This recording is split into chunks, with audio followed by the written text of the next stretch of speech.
নিম্নচাপের ভ্রুকুটি বাংলায় বঙ্গোপসাগরে আবারও ঘনীভূত হয়েছে গভীর নিম্নচাপ। আজ থেকেই শুরু ঝড় বৃষ্টি। নিম্নচাপের প্রভাবে 3 দিন দুর্যোগপূর্ণ আবহাওয়ার আশঙ্কা।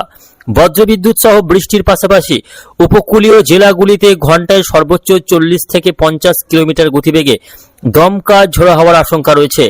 ইতিমধ্যে বাংলার মোট 8টি জেলায় হলুদ সতর্কবার্তা জারি করল আবহাওয়া দপ্তর। এই মুহূর্তে আবহাওয়া দপ্তরের গুরুত্বপূর্ণ খবর, উপকূলের দিকে এগিয়ে আসছে নিম্নচাপ।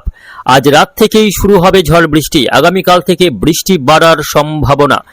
টানা 3 দিন দুর্যোগের সতর্কবার্তা আবহাওয়া দপ্তরের। দেখুন, বঙ্গোপসাগরে নিম্নচাপ কিন্তু তৈরি হয়ে গিয়েছে। এই মুহূর্তে বঙ্গোপসাগরে দেখা যাচ্ছে ঘন্টায় 70 কিলোমিটার গতিবেগে দমকা ঝোড়ো হওয়া শুরু হয়েছে মধ্য বঙ্গোপসাগর এবং উত্তর বঙ্গোপসাগর জুড়ে। এখানে কিন্তু ব্যাপক দমকা ঝোড়ো হওয়া এবং ভারী বৃষ্টি ঘন্টায় দেখুন 77 থেকে 78 কিলোমিটার, 70 থেকে 80 কিলোমিটার গতিবেগে এখানে কিন্তু ব্যাপক ঝড় উঠেছে।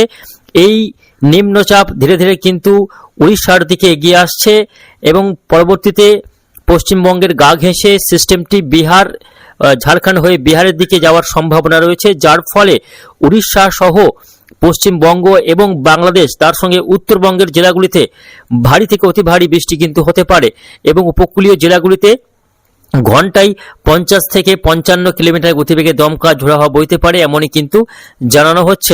বিশেষ করে উপকূলবর্তী পশ্চিমবঙ্গ এবং বাংলাদেশের উপকূলবর্তী জেলাগুলি, পশ্চিমবঙ্গের ক্ষেত্রে 2 24 পরগনা, 2 মেদিনীপুর, কলকাতা, হাওড়া, হুগলি, নদিয়া, মুর্শিদাবাদ এবং পূর্ব বর্ধমান জেলা, এইদিকে বাংলাদেশের খুলনা, বরিশাল, চট্টগ্রাম, ঢাকা, রাজশাহী, ময়মনসিংহ, সিলেট, রংপুর, কম বেশি সমস্ত বিভাগের আকাশ আজকে সকাল থেকে মেঘাচ্ছন্ন থাকার সম্ভাবনা।